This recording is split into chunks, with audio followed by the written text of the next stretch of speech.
Assalamualaikum warahmatullahi wabarakatuh.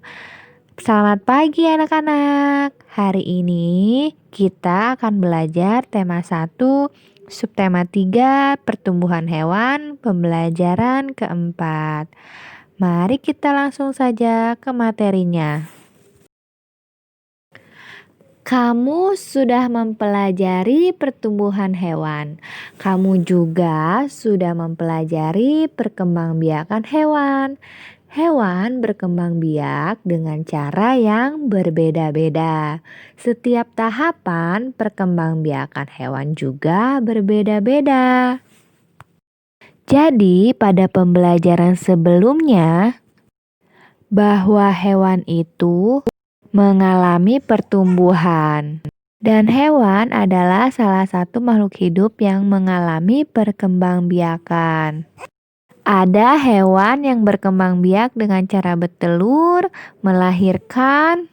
Nah, hari ini kita akan belajar tahapan perkembangbiakan hewan. Amati gambar ini.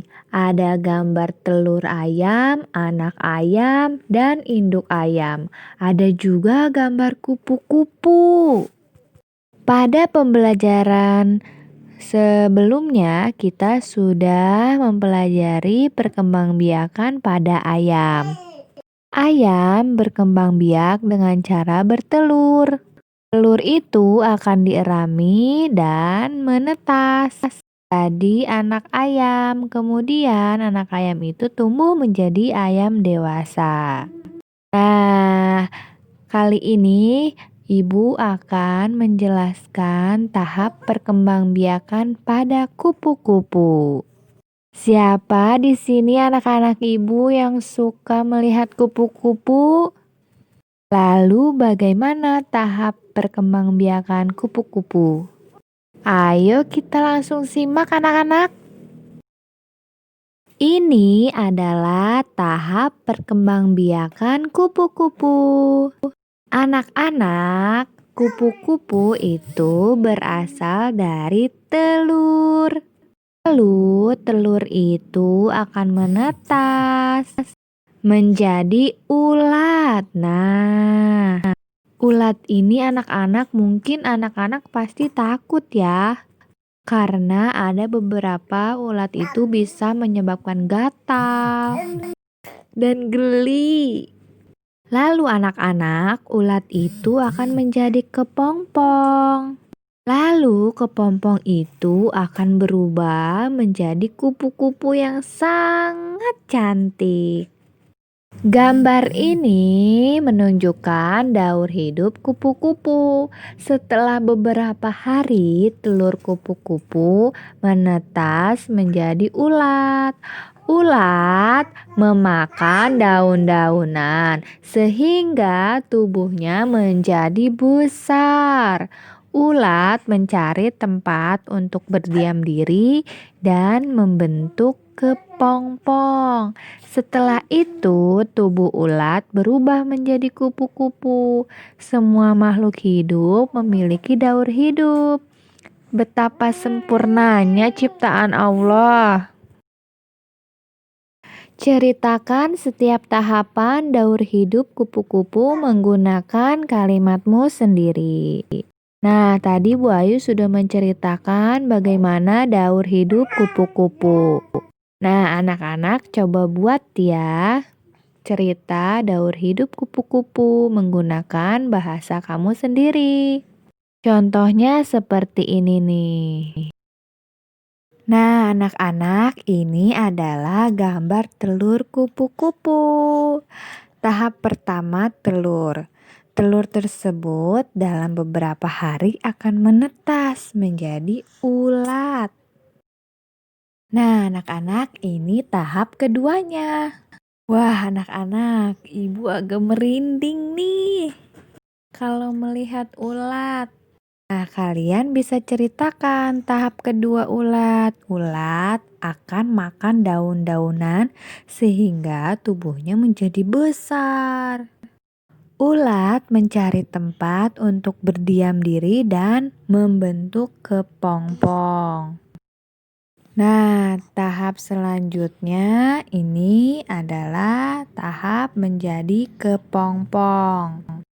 Dari ulat, lalu dia berdiam diri, badannya terselimuti dan akhirnya jadi kepompong.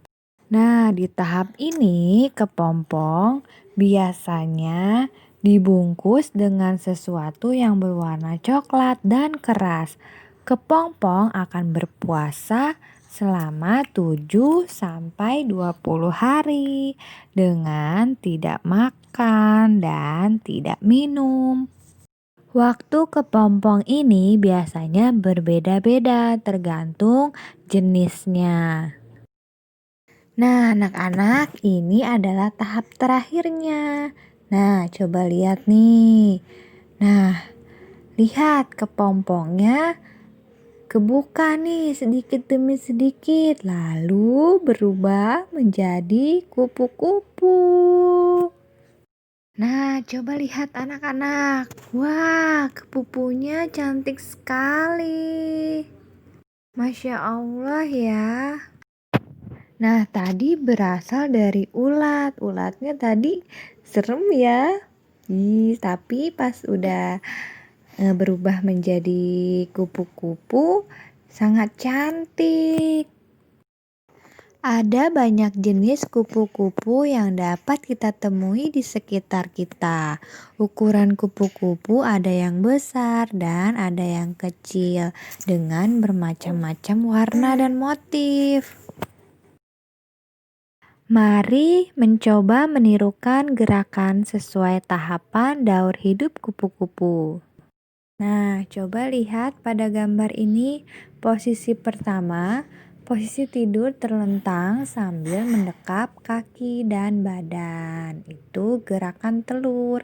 Kemudian posisi yang kedua, posisi badan merangkak. Nah, itu gerakan ulat. Kemudian yang ketiga, posisi berdiri, tangan mengepal dan disimpan di atas kepala.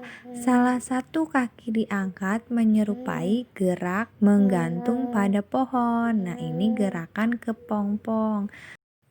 Nah, yang terakhir posisi badan berdiri dan tangan terbuka.